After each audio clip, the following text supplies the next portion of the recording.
Acepta a Jesús.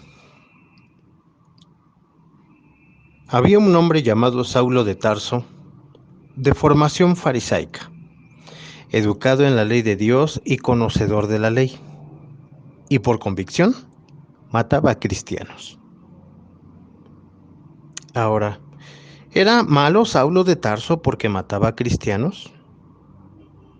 No, porque él estaba convencido que los cristianos eran una amenaza para la religión judía, por las ideas blasfemas que desde su punto de vista enseñaba Jesús.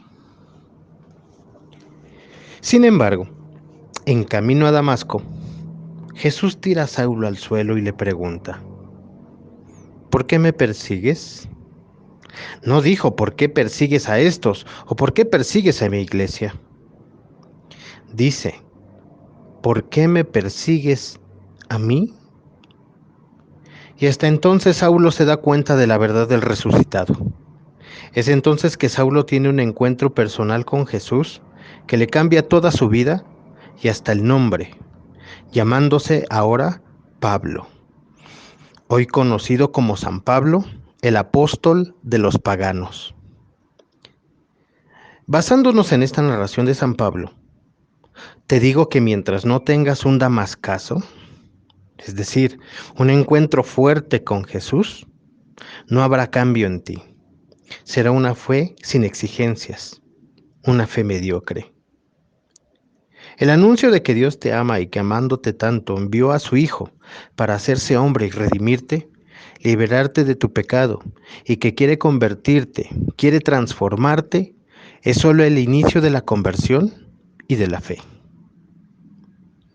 Esta fe y conversión inicial debe manifestarse como apertura y adhesión y aceptación y opción por Cristo y por el reino de Dios, sus valores y exigencias.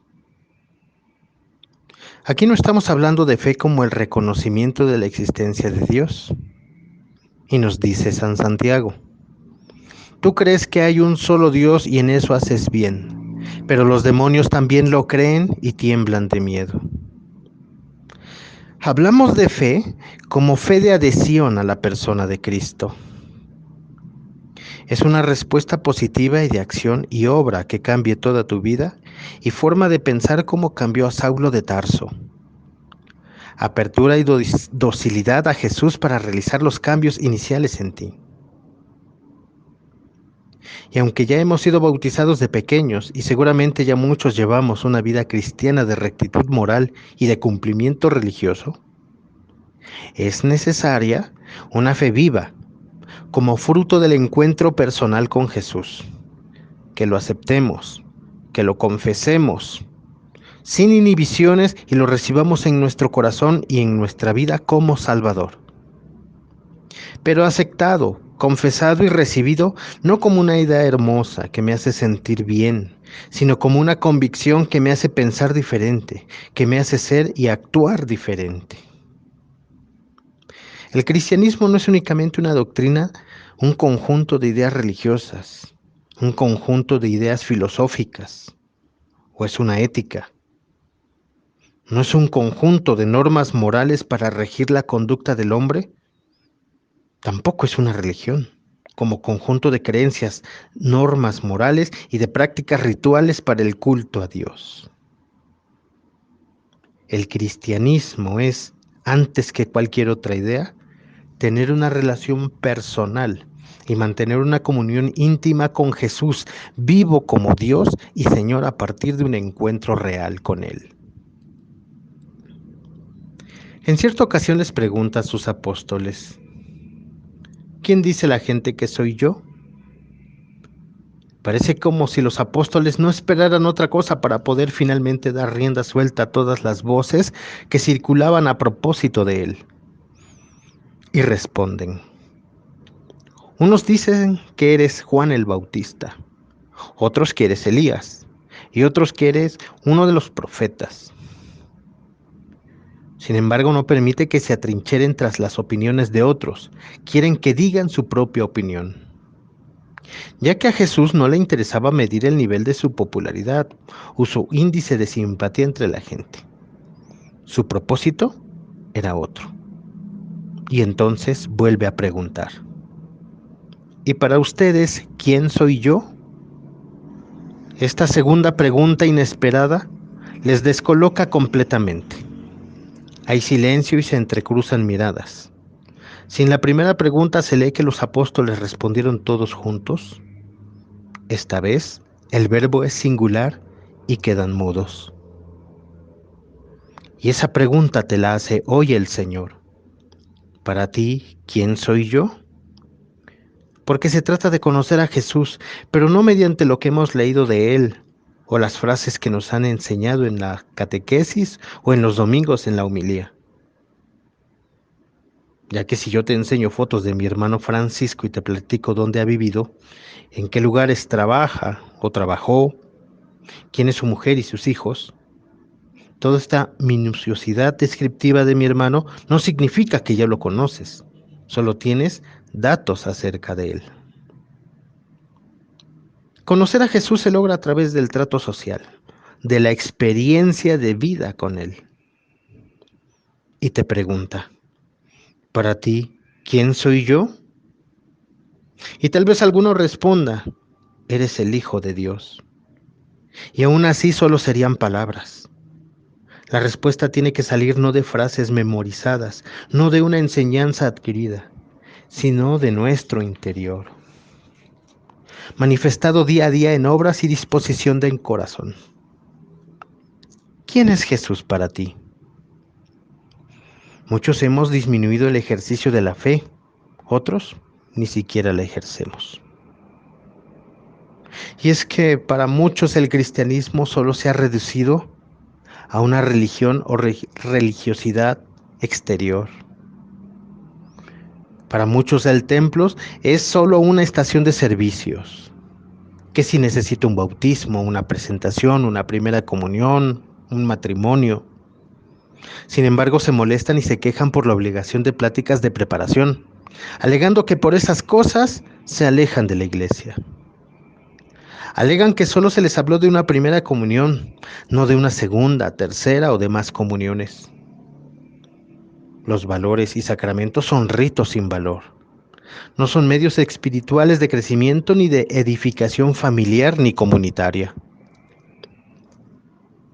A los templos acuden personas que se paran delante de las imágenes de los santos y les pasan las manos encima. Y hasta de broma decimos: mira, vienen a quitarles el polvo y a embarrárselos a sí mismos. Como si este ritual fuese a traerles algún bien. ¿Cuántas personas solo van al templo en ciertas festividades significativas como el miércoles de ceniza, el jueves de Corpus, el Año Nuevo, la Navidad, la festividad de la Virgen de Guadalupe o de algún santo de su devoción? Y en esas fechas hacen unos pachangones, comilonas, borracheras, en honor del santo o de la Lupita, o del nacimiento de Cristo. Y lo triste es que el único no invitado es precisamente Jesús. ¿Cuántas personas viven su fe como un comercio espiritual? Una fe de trueques. Si tú me cumples esto, yo te doy esto. Si tú haces aquello, yo te hago esto. Un ejemplo: las mandas. El fiel cumple la manda y da por terminado el compromiso, sintiendo satisfacción de ser muy espiritual. Otros viven la fe como si fuera un botiquín espiritual. Cuando algo me duele o cuando tengo algún problema o si tengo una necesidad de cualquier naturaleza, van al templo a pedirle a Dios y la fe se reduce a estar pidiendo y pidiendo. Otros han pasado a ser llamados cristianos de parto. Van a misa o ejercen su fe cuando les nace.